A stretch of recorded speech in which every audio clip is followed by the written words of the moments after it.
Yeah, so thanks for taking the time to join me today. So in this lightning talk, we'll explore how to find and fix vulnerabilities in open source projects. So before I dive in, let me quickly just take a moment to introduce myself.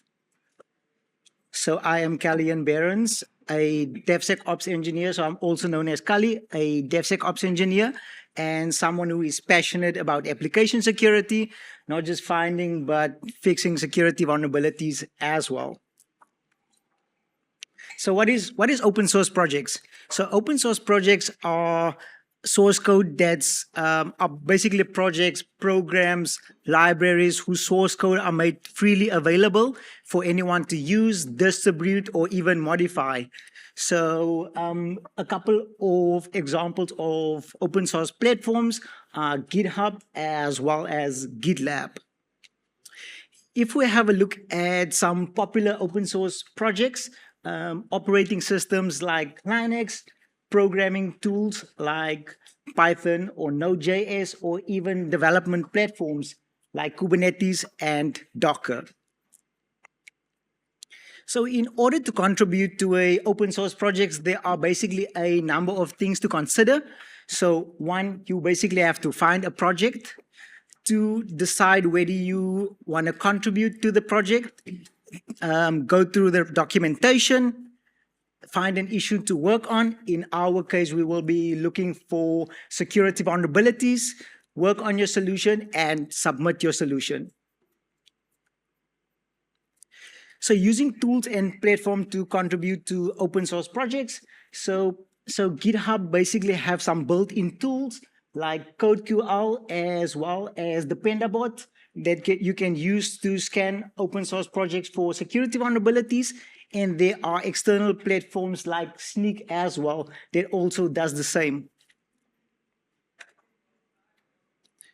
So when you're analyzing a project for security vulnerabilities, there are a number of things to consider, some categories. So source code, so you can either analyze the code base of a project for security vulnerabilities or analyze the dependencies of a project for security vulnerabilities, like all the third-party libraries within your project. So what we will have a look at now is the built-in security features within GitHub. So it has built-in features like code scanning, where you can analyze the code, as well as dependency scanning. So we will quickly have a look at how you can enable that within your open source project and actually use it. So what is code scanning? So code scanning is a feature that allows you to analyze your code within GitHub for security vulnerabilities. And it also gives you the ability to scan, to basically schedule scans within your project. So you can decide how frequently you would like your project to be assessed. So as soon as a potential vulnerability has been identified, you will receive an alert. And GitHub has a Copilot auto fix that will basically suggest a fix for the vulnerability that was identified. So if we have a look at code scanning using CodeQL, so like I mentioned, it is an analysis tool developed by GitHub. It currently supports 8 programming languages. And when you set it up in GitHub, you have the option to set it up, to basically set up the default or advanced capabilities of CodeQL.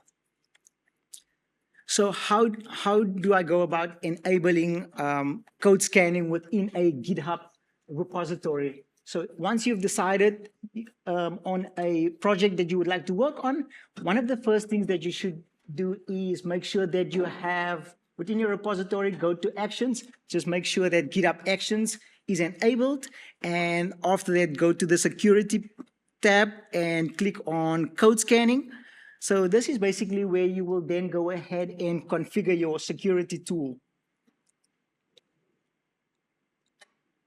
So if you go to your security tool, and like I mentioned, the setup, and click on default, so it will automatically start analyzing your project and identify the programming languages that basically contains in your repository. So as soon as you enable CodeQL, that's basically when it will start scanning your project for code vulnerabilities. And as soon as a vulnerability has been identified, you will basically get an alert. You will be alerted of the findings. And so when you click on one of the findings, this is basically where you can basically do the auto fix, so you can generate a fix or you can implement a fix. So yeah, so here you can basically see the suggested fix that was generated, and then you can basically submit the fix. So what you can also do is you can modify your workflow to basically update the schedule times of when you want to actually perform schedules. So you can basically do that using the cron syntax.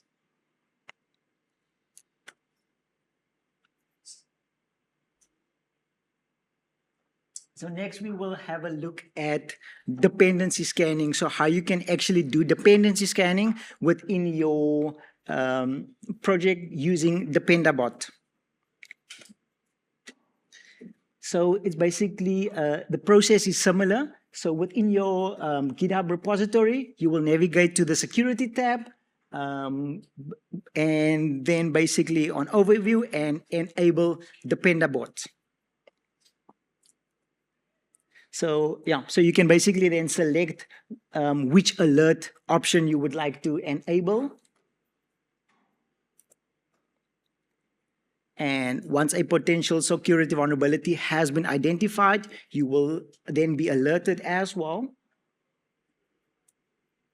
So there you can basically, I'm not sure if everyone can see, but it's basically showing that this is the patch version, and you can basically upgrade from your current to the patched version. So then you can basically submit a fix for that. So that was basically the built-in features within GitHub, some of the built-in security features.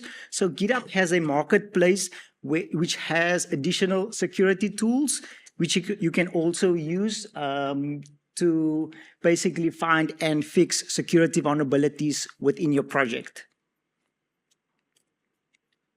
So there are external platforms like Sneak where you can do the same, where you can scan your GitHub project for security vulnerabilities and submit a fix as well. So you can sign up to Sneak and basically then import your GitHub project. So as soon as it's imported, it will scan your project for security vulnerabilities. And if there's a fix available, it will tell you that there is a fix available for this vulnerability. And what you can also do is open a pull request from within Sneak. So as soon as you open a pull request, you will then be redirected to GitHub, where you would be able to commit the fix within the project. So one of the great thing that I actually like about Sneak is, so as soon as a security vulnerability has been identified, they do have a learning option as well, where you can learn more about the security vulnerability that was identified. So as soon as you click on learn about this vulnerability, you will be redirected to their page, which will basically give you a breakdown of the security vulnerability, how it works in the background, and how you can basically mitigate this security vulnerability. So you can take it as a learning experience as well to learn more about the different types of security vulnerabilities. So cross-platform remediation. So what you can also do in GitHub in order to contribute to multiple open source projects, so you can basically apply what you've already learned. So if you identified a specific security vulnerability as well as how to fix it, you can basically just search in GitHub. You can search for the vulnerable code, and it will basically show you all the repositories which basically contains or make use of the same vulnerable code, and then you can just go ahead and implement the same patch within that repository. So that'll basically allow you to contribute to multiple open source projects. Yeah, so just to summarize my lightning talk, so we had a look at how you can find and fix security vulnerabilities within GitHub using the built-in tools like CodeQL as well as the Pentabot, and how you can also use external platforms like Sneak to import your project, your open source project, and scan it for vulnerabilities, and how you can also use it as a learning platform to learn more about security vulnerabilities, as well as how you can use what you've learned and apply it across multiple code repositories. And thanks again for joining me. So let's commit to securing open source projects, starting with your next pull request. Thank you.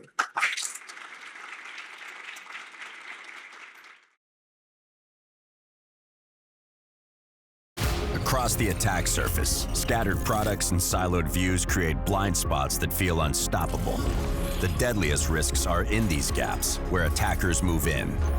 It's time to unify fragmented snapshots into one all-seeing view of risk and unleash a platform born with one intention: isolate and eradicate your priority exposures. From IT infrastructure to cloud environments to critical infrastructure and everywhere in between. This is Tenable. Your exposure ends here.